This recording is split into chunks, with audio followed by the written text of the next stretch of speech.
प्यारे बच्चों नमस्कार। हर घर पाठशाला में आपका स्वागत है। तो कल हमने साहिर लुधियानवी के गीत साथ ही हाथ बढ़ाना को पढ़ा, कक्षा छठी एनसीईआरटी। आज हम इसके प्रश्नाभ्यास करने जा रहे हैं। तो चलिए बच्चों देखते हैं। इसका पहला प्रश्न है, इस गीत की किन पंक्तियों को तुम अपने आसपास की जिंदगी में घटते हुए देखते हो? ठीक है, या देख सकते हैं।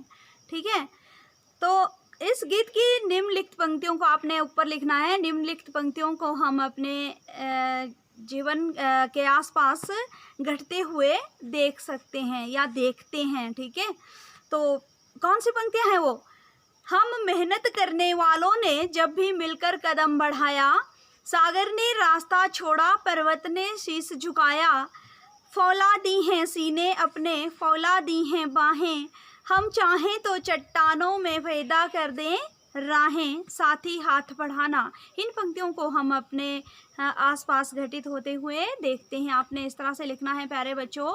और अगला हमारा दूसरा प्रश्न है, सागर ने रास्ता छोड़ा, पर्वत ने शीश झुकाया, साहिर ने ऐसा क्यों कहा है? प्यारे बच्चों, साहिर लुधियानवी के कहने का अर्थ यह है कि मेहनत करने वालों के सामने सागर और पर्वत भी झुक जाते हैं, अर्थात बड़ी बड़ी जो विघ्न बाधाएं हैं वो उनके रास्ते से स्वतः ही हट जाती हैं। ठीक है प्यारे बच्चों, मेहनत करने वाला व्यक्ति सब कुछ अपने वश में कर लेता है।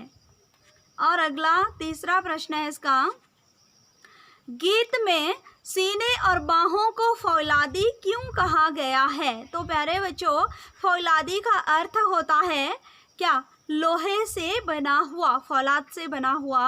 मेहनत करने वाले व्यक्ति सारी मुसीबतों को अपने सीने पर झेलते हैं और अपनी बाहों से वे कठिन से कठिन कार्य भी कर लेते हैं। इसी कारण गीत में सीने और बाहों को फौलादी कहा गया है। ठीक है प्यारे बच्चों, कुछ भाषा की बात वाले प्रश्न हम देखेंगे। तो चलिए, जैसे हाथ और हस्त एक ही शब्द के दो रूप हैं। नीचे दिए गए शब्द में हस्त और हाथ छिपे हैं। शब्दों को पढ़कर बताओ कि हाथों का इनमें क्या काम है। जैसे हाथ घड़ी, हथौड़ा, हस्तशिल्प, हस्तक्षेप, निहत्था, हथकंडा, हस्ताक्षर और हथकरघा। ठीक है, अब हाथ घड़ी क्या होती है? हाथों में पहने जाने वाली घड़ी, सबने देखी है ना। ठीक है, और निहत्था क्या होता है? ऐसे हाथ जो अस्त्र शस्त्र से रहित हों। जैसे गलवान में हमारे सैनिक मारे गए, वो क्या थे? निहत्थे थे, उनके पास कोई भी अस्त्र शस्त्र नहीं थे। अगला है हथौड़ा, हाथ से चलाया जाने वाला लोहे का औजार। ठीक है, आपने देखा होगा हथौड़े को। और अगला है हथकंडा, किसी के हाथों रचा गया षड्यंत्र। हम बोलते हैं कि ये नए नए हथकंडे अपनाता है हमें हराने के लिए। ठीक है, अगला प्रश्न है हस्तशिल्प, हाथों से की जाने वाली हस्तकारी। ठीक है, जिसे हम कढ़ाई, बुनाई, सिलाई, कुछ भी जो हाथ से की जाने वाली कारीगरी है। ठीक है, हस्ताक्षर, हाथों से लिखे गए अक्षर। जैसे हम अपना नाम लिखते हैं, हमें कहा जाता है कि आप यहाँ साइन करें, हस्ताक्षर करें, उसे क्या कहते हैं? हाथों से लिखे जाने वाले अक्षर।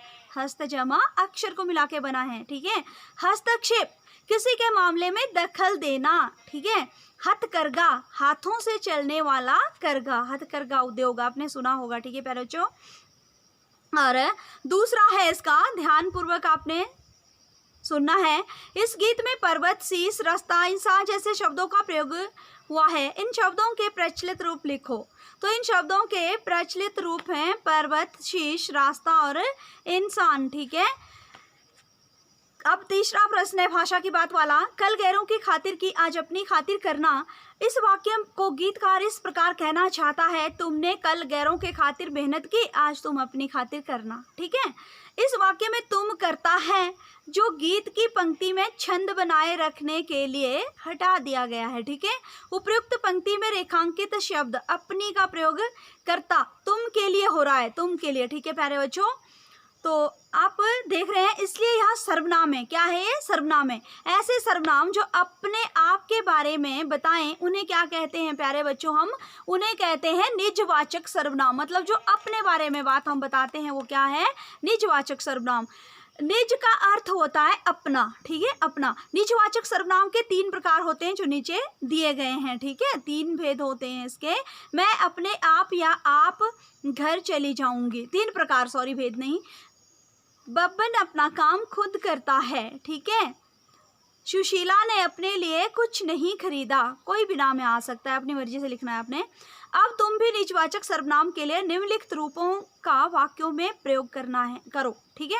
जैसे अपने को, अपने पर, अपने से, अपने लिए, अपना, आपस में। तो जैसे अपने को, वह अपने आप को पता नहीं क्या समझता है, इस तरह से आपने वाक्य बनाना है, ठीक है। अपने तरह से बनाने हैं हर प्रत्येक वाक्य आपने। अपने पर, मुझे कभी कभी अपने पर बहुत गुस्सा आता है, बहुत ज़्यादा गुस्सा आता है, ठीक है। अपने से, मुझे अपने से कोई शिकायत नहीं है, मतलब मैं सही हूँ, ठीक है। अपने लिए, हमें अपने लिए नहीं देश के लिए जीना चाहिए, देश से प्रेम करो, ठीक है। निजवाचक सर्वनाम को पढ़ रहे हैं यहाँ हम। अपना, हमें अपना काम स्वयं करना चाहिए, हमें अपना खाना स्वयं बनाना चाहिए, किसी भी तरह से बना सकते हैं आप, ठीक है। आपस में, आपस में लड़ना बुरी बात है, ठीक है। आपस में नहीं लड़ना चाहिए, ठीक है प्यारे बच्चों। तो ये थे भाषा की बात वाले प्रश्न, आपने इनको समझ के साथ लिखना भी है और याद भी करना है। धन्यवाद।